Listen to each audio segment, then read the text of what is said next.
now. That's a wrong first, wrong. That's a promising start. The first thing in the recording is Clayton talking nonsense. That's awesome. All right, one we haven't put here that I think is quite important is j'écoute. What does j'écoute mean? I listen. And we notice it ends in E, like all of the other ones. Ah, that bugs me. It's not the same green I used before. I've lost my green from before. Is that the one? Yay, I found the right green. Yay. Okay. So these are my ER verbs. IR verbs, you can see we only thought of one. They're not as common in French, not for what we want to talk about at GCSE. I can think of another one which would be je. All right, je choisis. It's funny, when we weren't filming, you didn't have any of those loud coughs. It's almost attention seeking. What did I do? Je choisis, I choose. No, you're allowed to cough, just don't overdo it the way certain people have done it once I hit record. I didn't cough. I don't trust anything that comes out of your mouth now. You've taught me really well for the past few months not to trust you. RE verbs, there's even less that we might want. There is a false friend I want you to have though. What do you think j'attends means? J'attends. Oh, I can't write straight with this thing. That's ridiculous. It's a false friend. J'attends. No, last consonant silent. J'attends. Oh, it's not on my false friend display. I was looking, but it's not there. J'attends. I know, I've told you about it in year 9 if you were in my class, because I use that word a lot with my horse when we're heading out and he's in a hurry and I still need to close the gate and I'll be like, attends. Close. Wait. So j'attends is I wait. Now the thing is also in French, we don't need a preposition after wait. So in English you say wait for me, but in French we just say attends-moi. We literally say wait me. Wait for the pizza is wait the pizza in French. Attends la pizza. J'attends ma pizza. I'm waiting for my pizza. J'attends ma pizza. So j'attends, I'm waiting or I wait. This is important just because it's a false friend and they might use it in the exam and try to catch you unawares. Is that the phrase, catch you unawares? Catch you unaware? I feel like there's... Yeah, but there's also a phrase with unaware. And I thought there was a random S I did there. Maybe someone said that to me once as a joke and I thought it was serious. So that I would end up saying mistakes in public later. Catch you off guard would be the right. So as I told my year 11s recently, when I think I have two options, one I know is right and one I know is wrong, I'll say the one I know is wrong in class in front of students. So you can tell me how to fix it. And also you can feel better about your own mistakes in French. But if I'm in a job interview, I'll go with the one I know is right. Clayton, you're very loud. Sorry. Now we move on to the creepy territory of all the weird stuff, which there's little rule and more of learning by heart. We put these key ones together, the Fantastic Four, I call them. They're the main 4 irregular verbs in French. I have songs on my YouTube channel to help you learn them by heart if you don't yet know them. But we have j'ai for I have, je suis. What's je suis? I am. Je vais. I go. Je fais. And then we also have the on forms. Boys, can you stop talking over me, please? So we also have the on form. On a, Arcel, and you're still going. On est, on va, on fait. So we have, we are, we go, we do. Now, Mr. Barfield might be making you use nous more often than on. The exam board likes it. It's posh. But whenever I do the U3A conversation groups with the people from Broughton and Barnstaple and Biddeford, one of the first things they tell me is, why on earth did I learn to use nous when nobody in France uses that? They all use on and they look at me funny when I use nous. When you use nous with a French person, you sound very formal and posh. And that's one way we have of putting up boundaries between us and others. Using nous is a clear way of saying, I'm okay interacting with you, but I don't want to be friends. Like, I want things to stay professional and distant. And so it's quite frustrating for the people I've met who do conversation groups because they're like, I go to France, I want to make friends, and people assume I don't because I'm using nous. So in the exam, you can use either.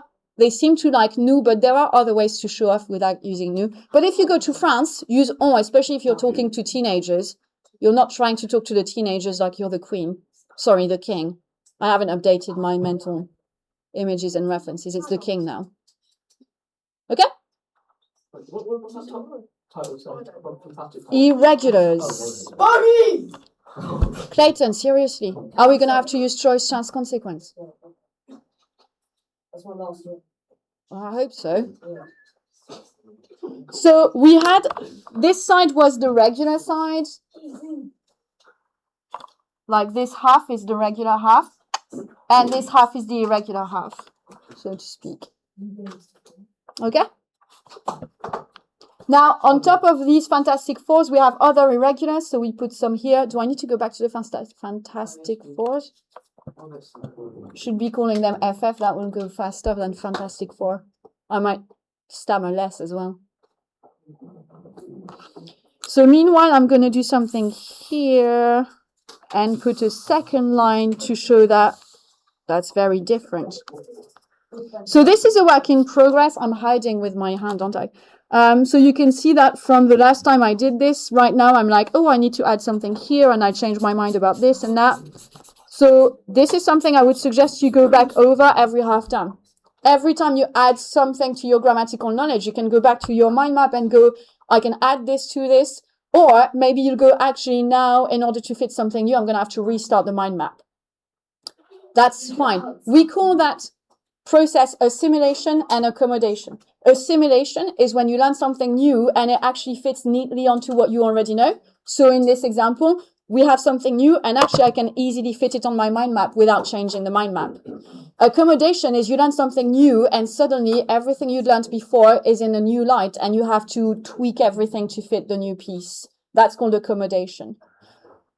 I'm saying those things not because you have to remember them, but to give you some interesting tidbits while everybody's catching up. Have we all caught up? Yeah. Ideal. So now in the others category, there's others like randoms, we could call them. Je bois, I drink, je prends, I take, or I have, and je lis, I read. But we also have the modal verbs. Can you stop, please? Modal verbs. In English, they're your can, must, want, and know. And in French, they pair up very nicely. Now, we're running out of space, and also I want us to also look at the past and the future. So we're going to just look at the I and the we forms of those, if that's okay with you. So for modal verbs, we have je dois, which means I must or I have to. And we have je sais, which is I know.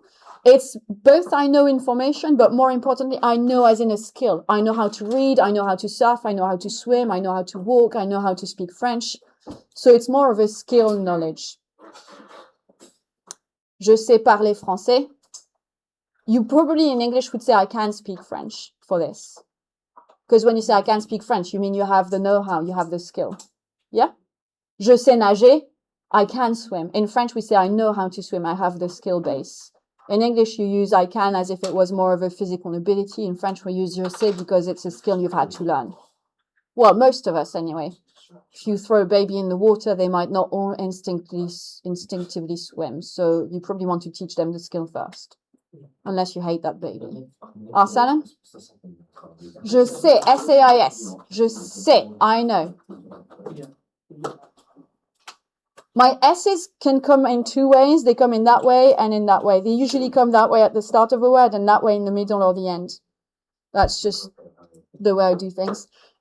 We can also use je veux, which hopefully you know by heart. Je veux is I want. Well done, Harrison. Yay! Je veux, I want. And then we have je peux, which is I can. Make sure you pronounce it je peux and not je pue, because if you say je pue, you're saying you stink. Both metaphorically and literally. So just don't go around telling people that you stink. Je peux, je peux, je peux. And in the on form, if it's we must, we know, we can, we want, it's on. Or do you want the nous form? On or nous? So I've had both, so we'll do both then, I guess. I'll try to fit them both in. So we could have on doit with a T and nous devons. That's gone a bit blurry at the edge. Is that okay? Je is blurry, but we all know je, don't we? Je sais would go into on sait. What do you think the ending is going to be? T. If you look at the previous one, look at the patterns. S and S here, T and T here. And so for nous, we're going to have nous, savons. Well done. So what I like about modal verbs is they're weird, but actually they have patterns that you can use to your advantage. Arsalan? Je dois, I must. So this one is must. This one is know / can for skill. This one is want. And this one is can, as in the ability or possibility to do something. Well, that's a very weird combination of words. Oliver? Is this just a recap of what we did for the guys who didn't do it? No, there's loads of addition, as you can see. Compare what I'm doing on the board with what you have on yours, and there's going to be things you need to add. Oh, show off. All right, je veux. What do you think the ending is going to be for on? Instead of X, it's going to be T. Well done. And so for je peux, we're going to go to on. P-E-U-T. Peu, though. Definitely do not say pu with a T sound at the end. That's an insult. We don't say that. Don't repeat. I've been so careful not to say it aloud. This is supposed to go online later. It's quite bad. It's either the W or the B word. No, don't. I've had people use the euphemism lady of the night for it, but it's the much less polite way to say a lady of the night. So we definitely don't want to use that. I get it now. All right, are we happy with that? So now we need the nous forms, don't we? So nous, vous, yay. And nous, but it should be, but here it actually comes from the infinitive, which I'm going to show you in a minute, because that's going to help you. And I'm just trying to help. So the infinitives here, let me write them in darker green. Where am I going to put them? Oh, I'll put them on a box here. In a box. On a box, in a box. I hate prepositions. In every language I learn, prepositions are just really annoying. In a box. So, devoir is must or have to as a verb. As a noun, it means duty, though. C'est mon devoir de vous aider. It's my duty to help you. And then devoir in the plural form is homework, because you have to do it. Then we have savoir. That means to know. And as a noun, it means knowledge. We didn't bother creating a new word for knowledge. We're just like, take the verb and use it as if it was a noun, and it's going to be fine. Then we have vouloir, which is to want. And then pouvoir, I like pouvoir. Pouvoir is to be able to or can, and as a noun, it means power or might. Like a magical power is un pouvoir magique. I think in Aladdin, in the French version, the animated film, not the real live action film, because I don't remember this one, but one of the genie's lines is like, des pouvoirs cosmiques phénoménaux dans un vrai mouchoir de poche. It's like phenomenal cosmic powers stuck in a tiny tissue size thing. So that's how we remember the lamp, yeah. Aladdin. So the genie sets it up. It's a bit of foreshadowing at the start, isn't it? Because then Aladdin gets Jafar stuck in that, and he goes, des pouvoirs cosmiques phénoménaux. And then Jafar gets swallowed into the lamp, and he goes, dans un vrai mouchoir de poche. And they won. Yay. The parrot gets stuck in the lamp with Jafar, but in the sequel he gets out and then helps free Jafar, and then he becomes one of the good guys. Liz, do you think genies are real? I don't know. Do you think ladies do? I think, more importantly, for our present tense, we're pretty good at this stage. So this is your present tense, folks. Liz, do you think aliens might? Examples to learn. Clayton, stop distracting us. Examples to learn if you find the system is too complicated. Examples to learn by heart. Examples to learn by heart. The system for regular verbs is here, with one exception demonstrated. There are more exceptions than these, of course, but I think for this mind map, we don't need to put all the exceptions down, and what will happen is when you come across one, if it's with me, I will obviously let you know, oh, this is special, and you learn it by heart, and if it's with Mr. Barfield, he will let you know, and you learn it by heart. All right? You might end up finding a pattern to the exceptions as well, but this is pretty good for our present tense, and this is the worst one. The second worst is the past tense, which I started and completely failed to finish, as you can see last time. So my past sheet, maybe I want to use red writing here. Woo, woo, woo. Oh, you did loads, but I just wrote it all on the board and I didn't write it on my sheet. So I might need to ask you to tell me what we did so I don't mess it up. Now you can talk me through it when we're ready. Oh, the other thing we didn't do. On this side, I've put all the verbs. What you could do is use the back to put time phrases. And then you maximize your sheet space. So if we have time in lesson 2, we'll go back and do time phrases.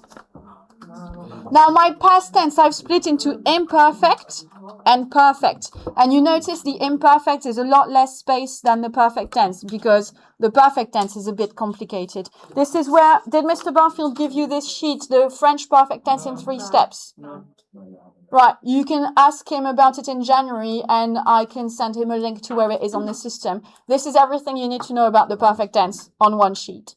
But it doesn't have the imperfect and we want to have both now, ideally. So let's set up our perfect and imperfect. Now, imperfect is for habits and descriptions in the past.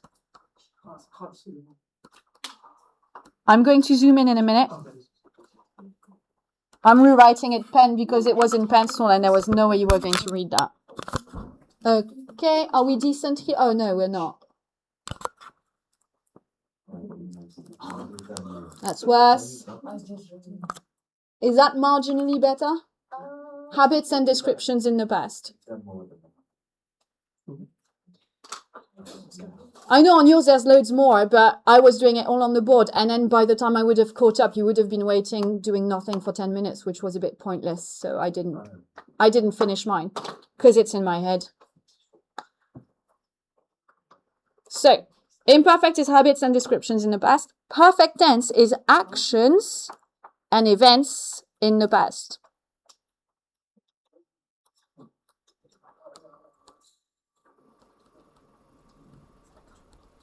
I think the bell's going to go soon, so we're going to have to press pause on this. It's recording again, folks. Do we want to begin with the imperfect, which has a bit less going on, or the perfect, which has more going on? Perfect. Hands up for imperfect.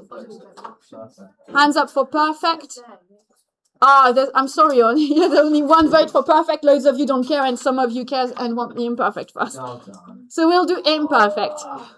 Now, the real rule for imperfect, Clayton, I'm talking. The real rule for imperfect is you take the new form of the present tense and add the imperfect endings.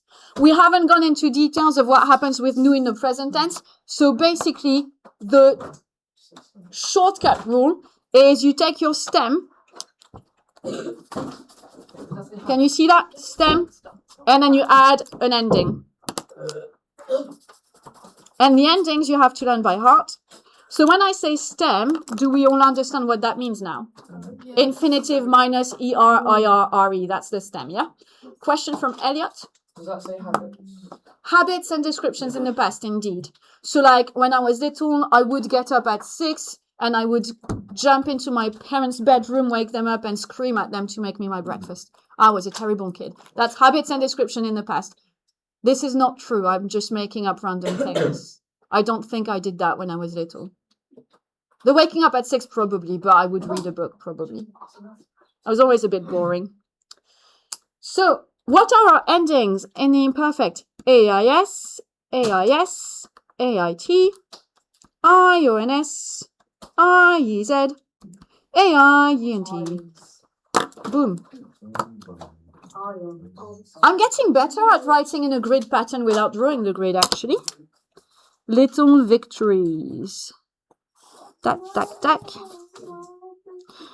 Clayton, sing in your head, please. I can't play a song while we're talking. I'll play a song when you're doing your own work and you don't need to listen to me. It'd be a bit rude to expect you to take in what I say while there's a song playing in the background with words to it. Maybe for some of you it wouldn't be a problem, but I think for some of us it would be overstimulating. So these are the endings. I also have a song with them on my YouTube channel if you want to find out. I just don't know it by heart because it's one of the recent songs I haven't done so much. But you can see there's a lot of similarities between this and some of the present tense. Because look, we have the S, S, and T ending from the IR present tense. We've still got the ONS, EZ, and ENT from the ER and RE present tense. So even when we have new endings, there is some form of callback to what you've already learned, which is quite nice. Ça marche? Ça marche. The key irregular ones, if you use this system, there are some key irregular ones. Let's write them down. So j'avais is I used to have. J'avais, I used to have. I'm going to start putting the translation in blue and in small. Oh, that can translate into I used to have, or I was having, or I had. There isn't a one set translation for the imperfect French into English. It could be I was having, I used to have, or I had. It depends on context. Wow. I was having a bad day when suddenly my cat gave me a cuddle and then it got better. So I was having would be the translation there. Or I used to have a dog, but then she died. I used to have would have been the better translation. J'avais un chien, mais il est mort. Or, j'avais le temps, alors j'ai tondu la pelouse. I had the time, so I mowed the lawn for you.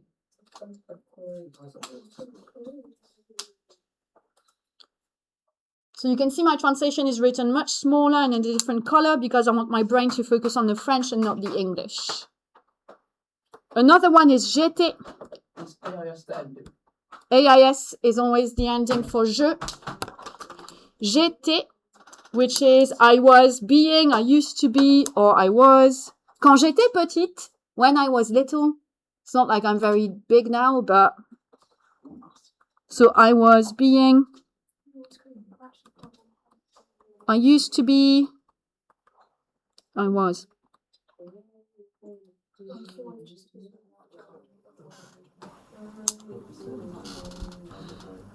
Je faisais. I used to do, I was doing, or I did. Je faisais du judo quand j'étais petite. I used to do judo when I was little. Je faisais le ménage quand, soudain, un cambrioleur est rentré chez moi. I was doing the cleaning when a burglar broke into my house. I was doing, I used to do, I did.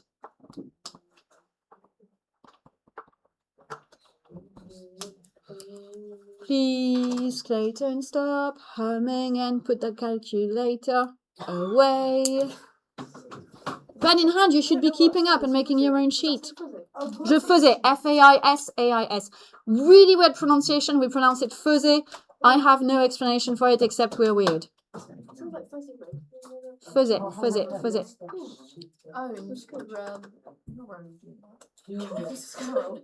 Oh, You might say like, je faisais la fête tous les weekends. I used to party every weekend.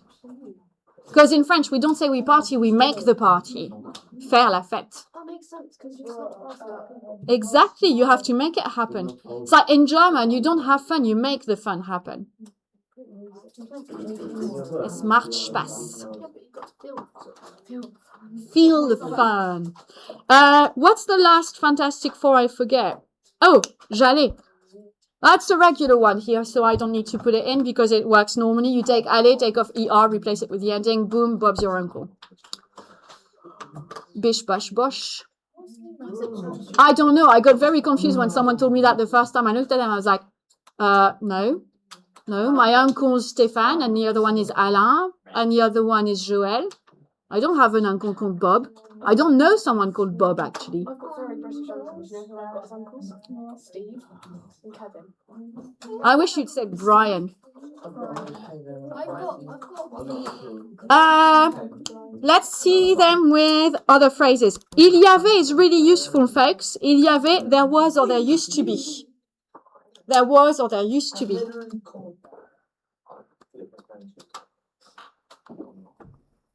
26 minutes. It's almost 27. And then obviously you could use it with on. So if it was with on était would be we were or we used to be. And we're going to give you the nous just because you like to show off with nous sometimes. We were, we used to be. On était mignon quand on était petit. We used to be cute when we were little. Nous. What do we want to use with nous? Do we want to have we used to be, we used to do, or we used to have, or? Nous avions. Which is funny because if you look at avion, it looks like planes. The noun, plural. Avion with an S, planes. That is pretty cool. But if it's got nous in front of it, you know it's a verb. So we used to have. Or we were having, etc. I'm running out of space to put a complete translation, so I'm not doing it anymore. It says it's ready. You're like a dog that's constantly looking for squirrels to get distracted by.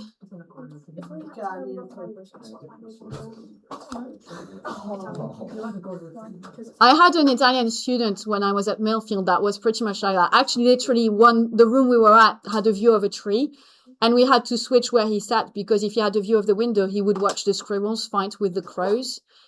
And literally, we'd be like talking about pollution in French and going like, oui, la pollution de l'air, c'est quand même assez problématique parce que ça cause des problèmes de, oh, look, the squirrel is fighting with the crow. Oh my God, the crow win. No, the squirrel's bringing her friend. It's like, come back. So I had to learn how to say, we're not here to mess around in Italian to snap him out of it. So when he started, I would go, non siamo qui a cazzeggiare. And he was like, oh, pardon. And get back. It was very interesting. He was very interesting, but we had a job to do. I had an Italian housemate, so I asked her to teach me the Italian for. Wait, was the boy Italian? He was, but he was learning French in an English school. He was trilingual. Wow. He spoke quite fluent French, obviously fluent Italian, plus the dialect from his area as well, so quadrilingual at least, and obviously fluent in English because he lived in England for a long time. Italian is so beautiful. I'd much rather learn Italian than Spanish, but there you go. Shall we do some normal ones, like regular ones, or are we done for the imperfect? We're done? You're happy with the regular ones? Perfect tense, folks, has 3 steps, which is why we have a sheet, the perfect tense in 3 steps. Do we want to go through the rule or just examples for each steps? Each steps? Each step. Hands up if you want the actual rule for each step. Haven't you already got that from last time, Asan? And hands up if you'd rather have just examples in practice that you can learn by heart. Examples. You'd like the rule? Okay, I think last time we did... What? Elsie, what did we do last time? We did verbs of state movement and we did reflexive. Did we explain how it worked, or did we just put examples? We did regular papa and irregular papa. So we did explain how it works. Yeah, there's a lot of papa, like past participle, but also it means I can write papa and think about my papa, and that's nice. I don't think it makes. I have a nice papa. So we need to split our perfect section into 3. And if I look at, let me just show you this, folks. French perfect tense in 3 steps. Miss, instead of assembly on Friday, that's just assembly. No, genuinely. This is why most people have a filter. You can think those things, but then you go, oh, wait, time and place, not now. It's good fun, but we're in a classroom. So. Let's go to our past tense. Perfect tense, 3 steps. Step 1, folks, is the verbs that need to use être. When do we use être? If you have a reflexive verb, like se laver, se promener, s'entendre, to get along. You learned that one with family members and friends. S'amuser, to have fun, is a good one. So if you have a reflexive verb, you use step 1. And if it's a verb that belongs in the Mrs. and Dr. Van der Tramp list, which is this list here, you also use être. Step 1. And step 1 means you start with one of these. And then you put the past participle, which we nickname papa. And then you add an E if the subject is feminine and an S if the subject is S, plural. So examples. Je suis allée à Paris hier. I went to Paris yesterday. Je me suis bien amusée. I had good fun. That's a really good one to use. Now, the Dr. and Mrs. Van der Tramp or Mrs. and Dr. Van der Tramp thing, you can either learn it as that list or some people pair them up in kind of opposites. So, monter can go together with descendre because it's to go up and to go down. Rentrer, to come back in, can go together with retourner, which is to go back somewhere else. Sortir can go with entrer, which is here, so to go out, to go in, etc. Now, I don't really think I want to write everything down on my map because we have this and I'm keeping everything in the same place. Personally, I have this beautiful folder and all my tenses stuff is going in there. So what we'll do is on this mind map, we'll just put examples, key endings, and the 3 steps, but we're not going to write the whole rules. What I will do is make sure Mr. Barfield can also give you this one in the new year. So how am I going to split that into 3 that are roughly equal? Because I want it to be kind of... Shall we have...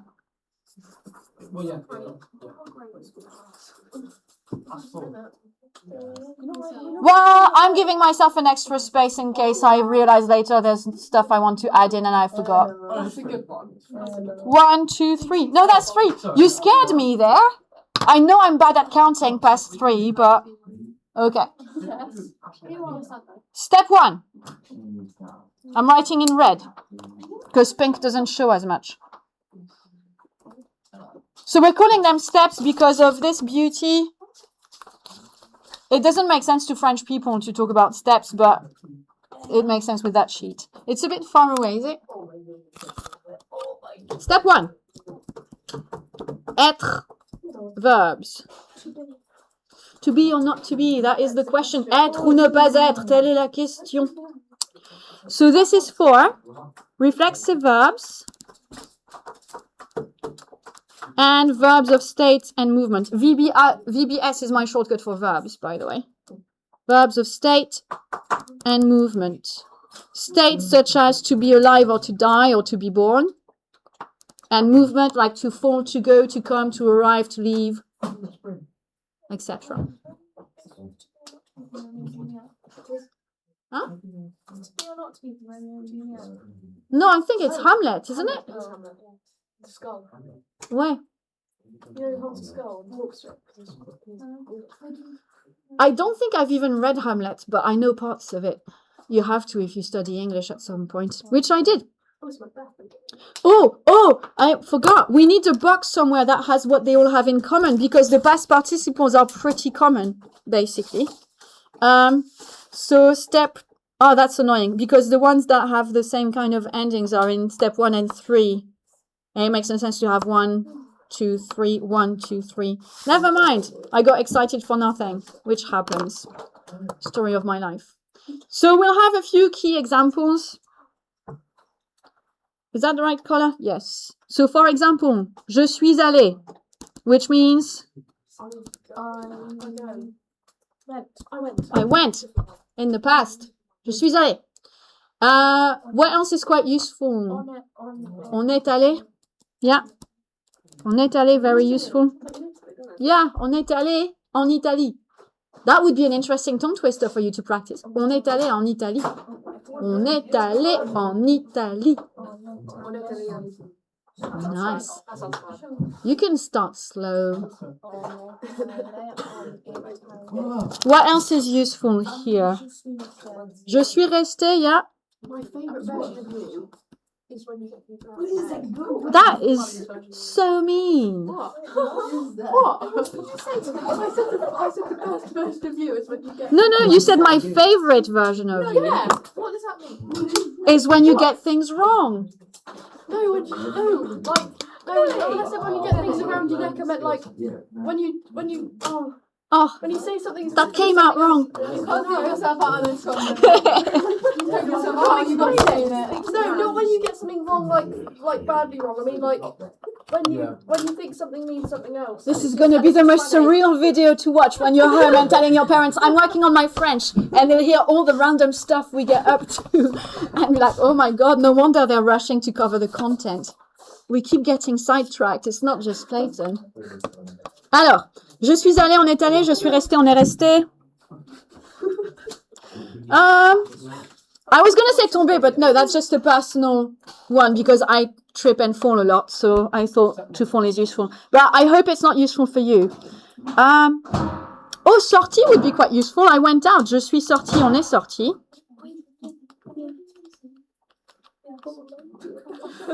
Do I need to add all the translations or are we good? No. Now, I'm annoying myself now because I put reflexive verbs on the left and verbs of state and movement on the right, and I proceeded to put the verbs of state and movement on the left. So it doesn't align, and I'm really annoyed. This is really not nice. I'm going to have to put a red arrow. Is it compositing? It is. It's discombobulating. And there's no way to combobulate myself again after this. Why do you not have combobulate and you have discombobulate? This makes no sense. The opposite discombobulate. What does that mean? It doesn't exist. I've just made it up. It's the opposite of discombobulated. What does that mean? Confused, fuzzy in the head, disturbed.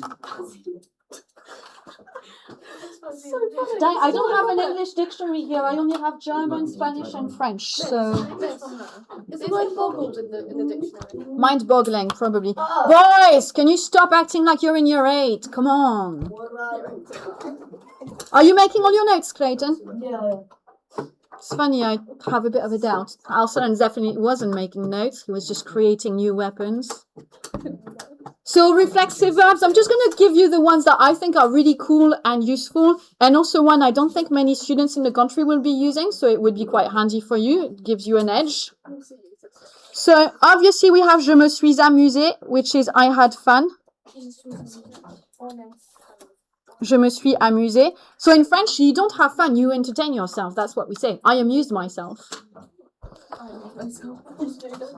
On s'est amusé. We had fun. Wait, why am I doing that? It's that with an E in brackets and then an S because it's plural. C'est amusé. The one I don't think the exam board is telling you is s'ennuyer. So it's the opposite of having fun. It's to be bored. And again, in French, we will say, just like we will say I entertain myself or I have fun, we say I bore myself when we are bored. And in the past, that would be je me suis ennuyé, so I got bored. Je me suis ennuyé, I got bored.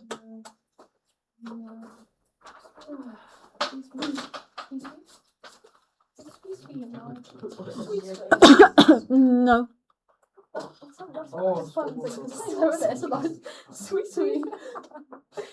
You almost make me think of the Sims fake language. Chouchou.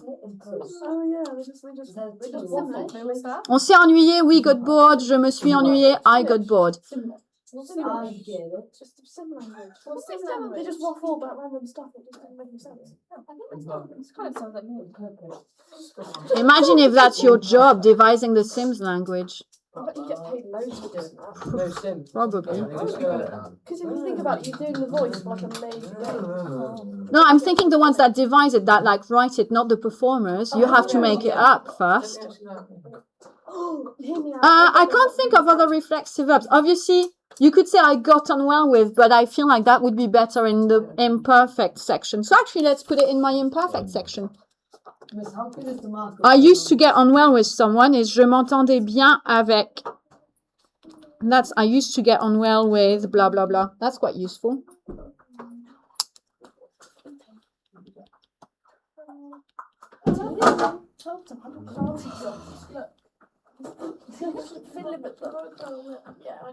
Is that all sorted? Yeah.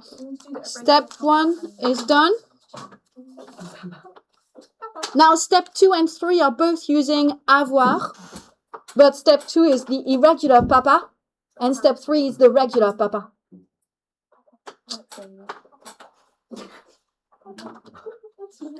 Are we ready for step 2? I see some pens are still going. So I think I'm going to write step 2 and 3 here so I can see that they both use avoir. So step 2 and step 3. They share the fact that they're using avoir. But step 2 is irregular papa, past participle. And step 3 is regular papa. With papa, I'm going to put a little footnote here. Papa is past participle. Ask you waffling. I love waffles. Are you going to put this on? This is what Third time lucky. I will upload the video to YouTube as an unlisted video and then put the link on Google Classroom so you can access it. Yes.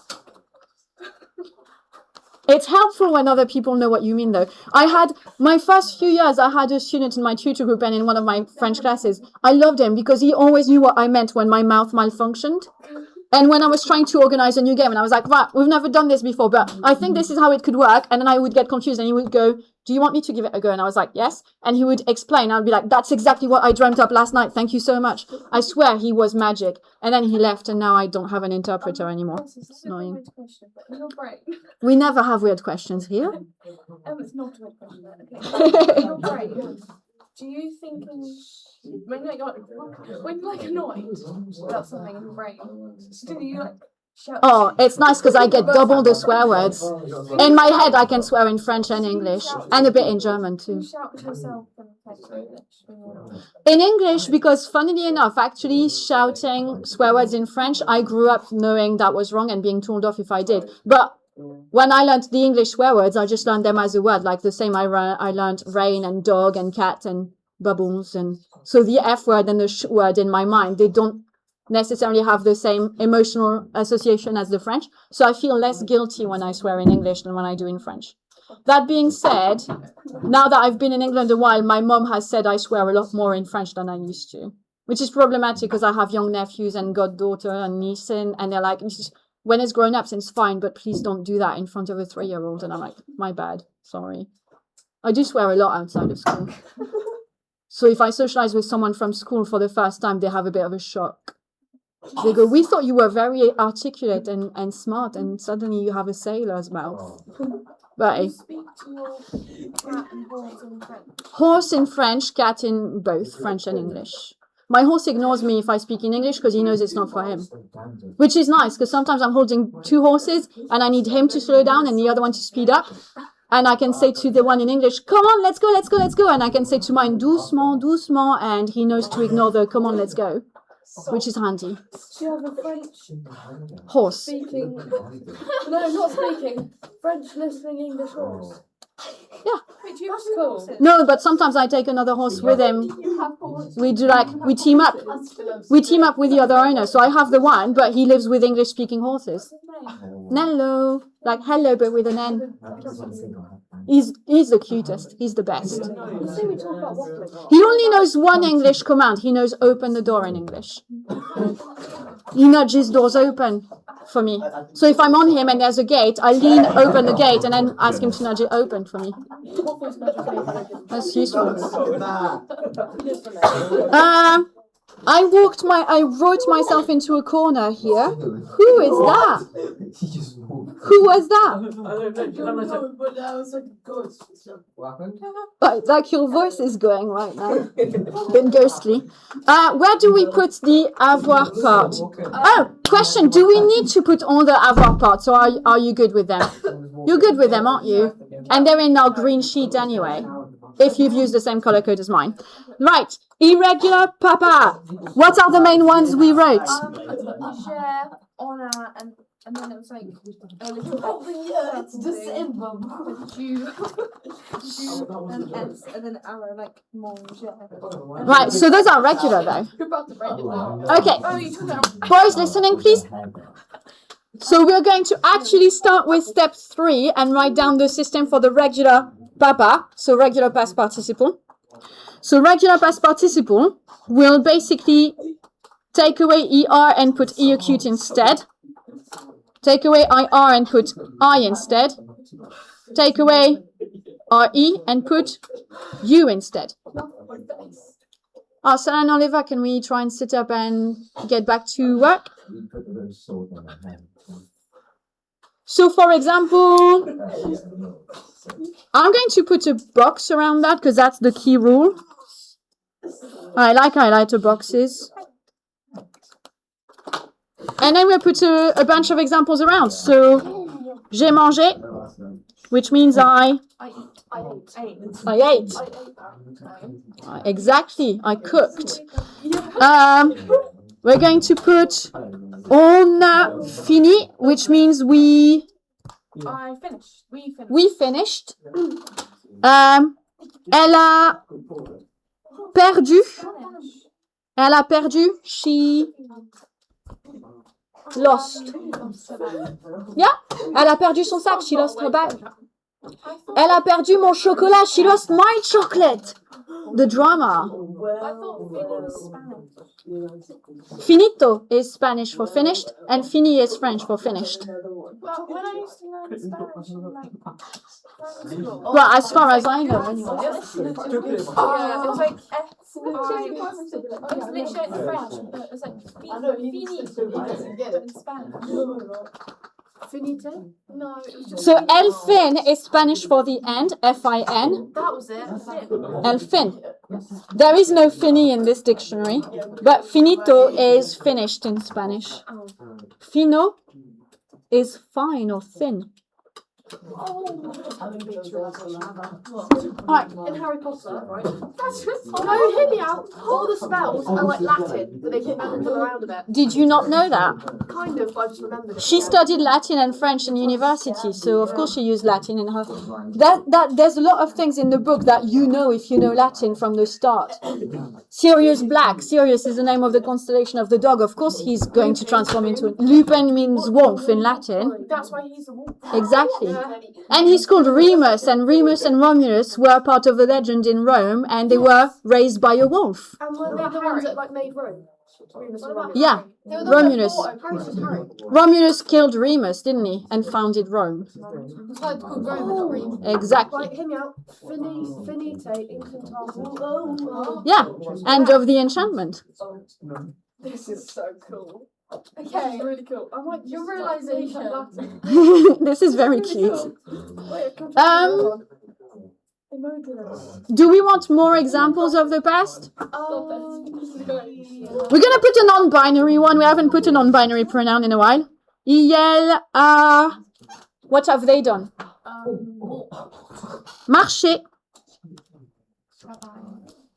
Oh, travailler would have been good. That's a false friend. Tu as travaillé. You worked. Huh? That's freedom, isn't it? That's a noun though. Librairie. We can't conjugate a noun. Okay, so now we can go to the irregular papa. Oh, do I add a color code? Will that help? Yes. Right, let's color code this stuff. See, talking about swearing, I was about to use the swear word here. I'm putting my subjects in blue. It wouldn't be fun. I wouldn't be able to put it online. I'm sure your teachers, your parents, your teachers know. No, your parents know that at some point I will use a swear word in my life, but I don't want to be using the one in class. Boys, you're getting way too much. À tes souhaits. Oh, I thought that was a sneeze. I thought it was a sneeze as well. Oh well. I was thinking, Don't bless you then. yeah, I'm blessed. So folks, perfect tense. Look carefully. You two, right, Oliver, Elliot, Harrison, Arsene. Let's look. Eddie. 3 steps. You need your subject. You have an auxiliary verb that matches the subject. That's the green part. And you have your past participle that shows the action happening in the past. You need all 3 to make your past tense work. If you're missing one, then it's not working. It's a mess. And you end up making a finger at the camera. Please don't do that. I've just done it for us. Let's not. This is annoying. Alright, irregular papa. Here we come. Key ones. Fait for did. I'm putting them in red. Is it better if I write in red or in black? I could do black and underline in red. I don't mind.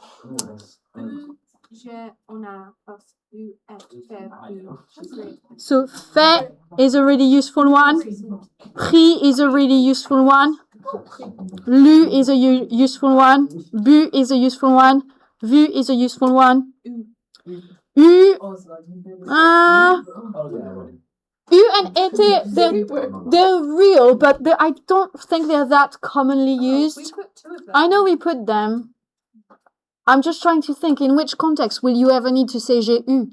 I mean, I use it a lot. Like, j'ai eu peur is, oh, I got scared, I was afraid. Like my cat turning up out of nowhere, j'ai eu peur. Or, the opposite, me going home and my cat not being anywhere, j'ai eu peur. Like, oh, I was afraid. Let's put it in then. Eu. J'ai eu peur. J'ai eu chaud. That's a metaphor. So j'ai eu chaud literally means I was hot, like, but actually we say that when it was, you got a close call with something. Oula, j'ai eu chaud. What's the W one? Some kind of W about down there. You have a W. Yeah. It's W. Honey, that's an L. That's L. L-U. U. Oh, Red. There you go. Lu. I've got it here. Also, that's a brand of French biscuits. And they're very good. If you go to France and you see the biscuits of the brand Lu, Biscuit, they do the petit écolier, which is supposed to be only for children. Petit écolier de Lu. It literally means the little school child. So if you're a grown-up, you're not supposed to eat them. I don't let that stop me, of course, because they're very good. Mister, there are any sweets in France you can't get over here. Probably. Because I have to take a gift for a French family in school to English. Oh, my sister loves something English. I can't remember what it is. She always makes me buy her some when I go back to France. What is it? What is it? It's like Cadbury chocolate. The buttons, I think. We don't do them. We don't do them in France. Do you do Terry's chocolate? Do you have a hamper? Oh, I don't think I've seen Terry's chocolate oranges. Do you have a hamper? Hamper? Yeah, hamper's like that thing. They have to small hamper. J'ai fait. One little thing. Just to say, Do we want to add context, folks, to make like an example that's a bit more substantial or not? not buying my house just stuff. Did you just flick that or did it fall off from the ceiling? I was holding it in a wee way. Alright, so some of us have no control over our mouths and others over their hands. That's fine. Malfunctioning machines. Back to my question, folks. Do we want to add some context to all of these so you understand what they mean? So, j'ai fait des courses. Well, if you don't have space, you don't add it in. J'ai fait des courses, I did the shopping. On a pris le train. We took the train. Yel a lu un roman. They, non-binary, read a novel. Elle a bu un café? She drank a coffee. Yeah, No, it's a coffee. No, it's not. Cafe is a cafe. it's both. You both it. Do you know the series The Good Place? No. Ah, that's a shame. You both it is a quote from The Good Place. I saw you not respond. I was like, oh, you don't know the reference. It's an excellent series. I strongly recommend it. It's very good. The Good Place. Oh, it's good to know. It's awesome. It's awesome. A good place. Nous avons vu un excellent film. We saw an excellent film. I'm going to go. J'ai eu peur. I got scared. I had a fright. And let's add my color code again. Everyone gets scared of flying footballs. I am. But that's probably because I've been hit too many times by them, so. Boys, I can hear you muck about.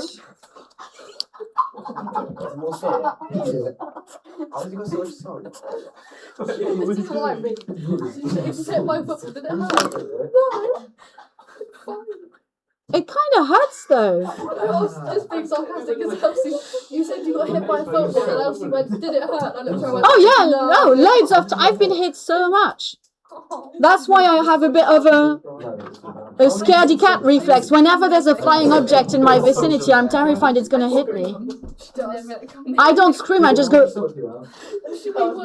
I freeze. And if you warn me it's coming, instead of dodging, I just freeze in this, like, this is ridiculous. I was walking through the playground the other day and the kids were playing and one kid saw that the tennis ball was about to hit me and they went, Miss, watch out! And instead of carrying on walk, because I'd spotted it, so I was like, if I keep walking, it'll be fine because it will miss me. But when he shouted, it scared me, so I stopped and it almost hit me. Well, if I had carried on walking, it would have been fine. I was like, I appreciate the intention, but you made me freeze. No, I felt it just brush my leg, the back of my leg, with such strength. It was terrifying. A small tennis ball.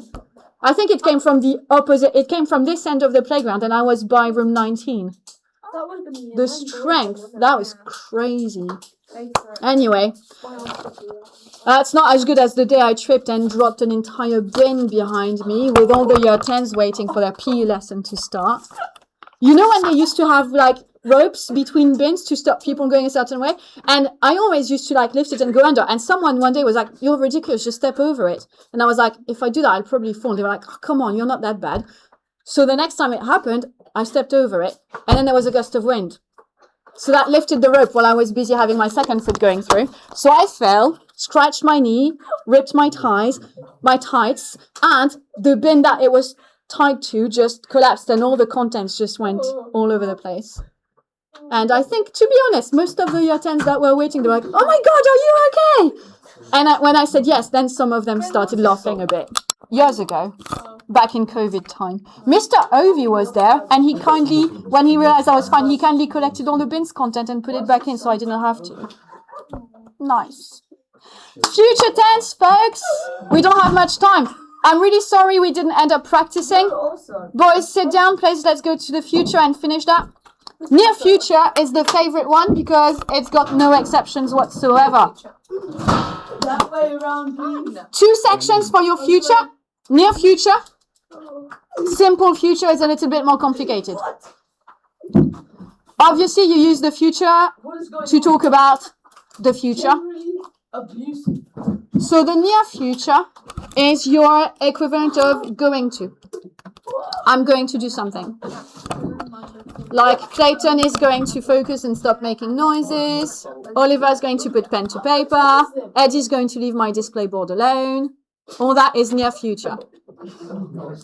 I can't seem to get it crisp and... Oh, I think that's the best I can make it. If you don't want to use all, you can use nous allons. So I am going to, we are going to, and the posh we are going to. And obviously all the other forms of aller would work here. Do you want to add them all in or not? Like you are going to, he is going to, she is going to. It's up to you. I can add it on mine and you just ignore it if you want to. So, je vais, tu vas, il, elle, and yel va. On va, nous allons. Vous allez. Il, elle, and yell vont. So if we color code these again, shh, boys are silent. If we color code these again, we have a subject, we have what we're going to call an auxiliary verb, and then we have an infinitive. My auxiliary verb normally would be green, but my infinitive normally would also be green. So I'm going to put 2 shades of green if that's not too confusing. So auxiliary verb. 2, 1. It's an hour. An infinitive. Something else to bear in mind. If you're using a reflexive verb, the reflexive pronoun has to change. So footnote, reflexive pronoun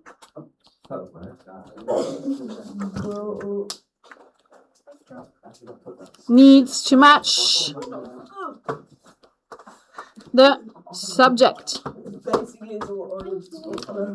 For that, you might have to refer back to your notes in your French books about reflexive pronouns.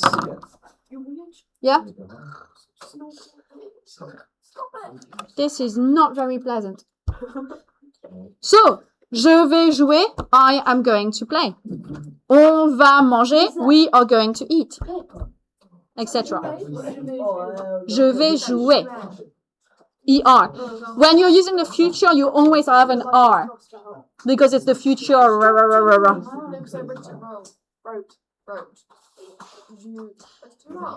I spent years at school learning my irregular verbs. It's such a soothing event to notice that you also get them wrong, even though you're British. We had tests every English lesson. We'd be tested on our irregular past tenses in English. So we'd be given write and have to write wrote, written. Or they'd be given us ran and we had to remember the infinitive was run and the past participle was run. Run, run, run. Eat, ate, eaten. In your English lessons at school. Wait, did you have English lessons? Yes, that's where I had tests. That's also how I got my degree in English. I had lessons. Did you do the same stuff as us? Similar. Can we please stop? There's a classroom underneath us. Did you Yeah, similar. There's one big difference we did. No, we didn't do that until I was in college. But in secondary school, we would do like different topics like we're doing. We'd have a textbook. And sometimes we would listen to an English song and get the lyrics with gaps and have to fill the gaps by listening to the song. And then we translated the song together. I loved doing that.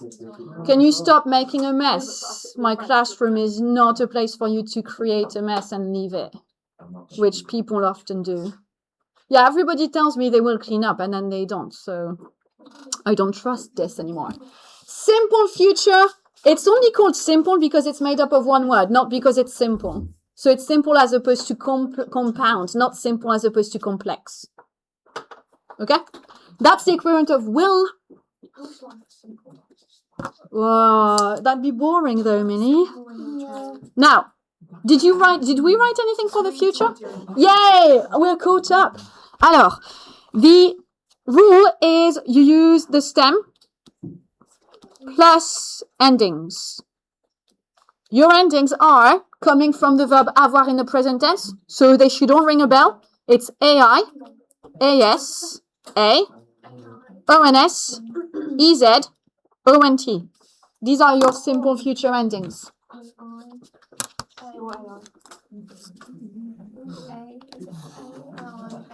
Do you think eventually we'll create an NI for natural intelligence as opposed to artificial intelligence? Natural intelligence as opposed to artificial intelligence. Boom. What is our stem? I hear you ask. Not. The stem for this is your infinitive, including the ER-IR-RE. But you take off the E for RE verbs. That's it. So if we show you the process Also, we have irregular verbs that we will put at the bottom because, of course, we have irregular verbs. But if we show you the process for one of my favorite activities, manger, that's your stem. What subject do we want to use it with? French can't eat.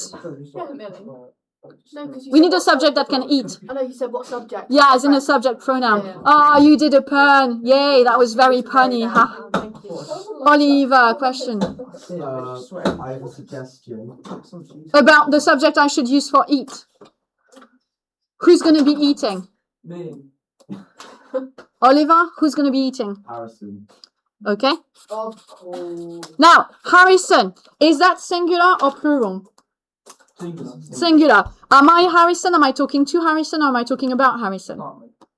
About. So it's third person singular, so the ending is a. And boom, we're done. Harrison will eat. I swear I've never heard that. Mangera. Have we learnt that? No, we haven't met it like that, but we've learned the system. We just don't necessarily very often use it. I think French people often use the near future instead of the simple future. Except for threats, for some reason, for threats, we kind of go 50-50. Yeah, Oh, yeah. when you're threatening someone. Carry on and you're going to get what's coming to you. I was about to say you never trust anyone, but I should have done that to you. Tu vas voir ce que tu vas voir. That's a really weird threat we do in French. Tu vas voir ce que tu vas voir. You're going to see what you're going to see. Huh?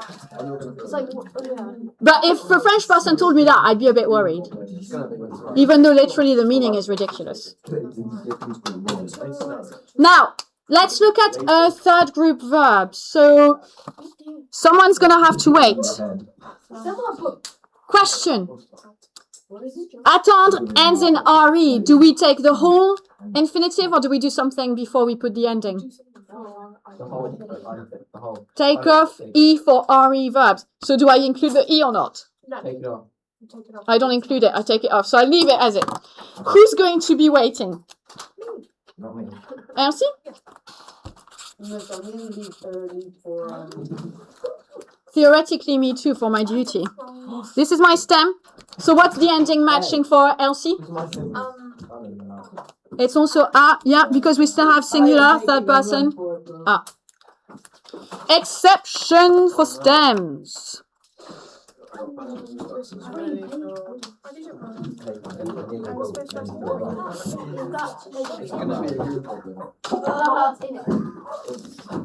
We're not done. Oh, we need to write down the exceptions for the stems. Stuff is falling on my bag. So for I will have, you're going to use AUR. I will be, you're going to use SER. I will do FER. And I will go IR.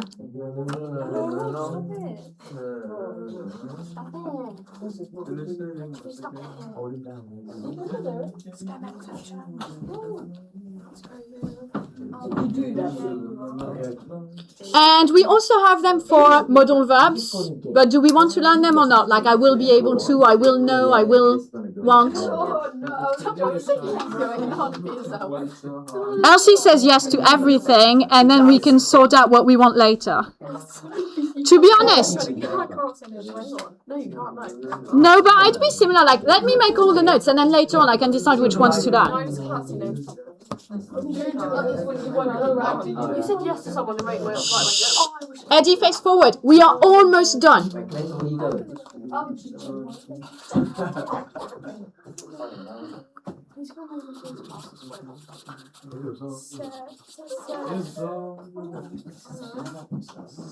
What's the last one? Savoir, je sais, je peux, je veux, je sais, je dois.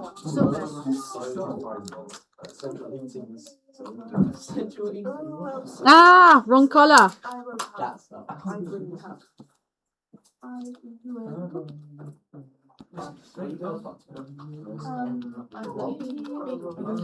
So, I will be able to, I will want, I will know, and I will have to. And we're done. Like when we did it together with Elsie's group, we have done less than I wanted to do, but I think these mind maps are pretty useful. At least they were really useful when I was learning languages. I found them invaluable for my German, Latin, English. Wait, Amelia, do you want to stay? Any spare sheets can stay, yes.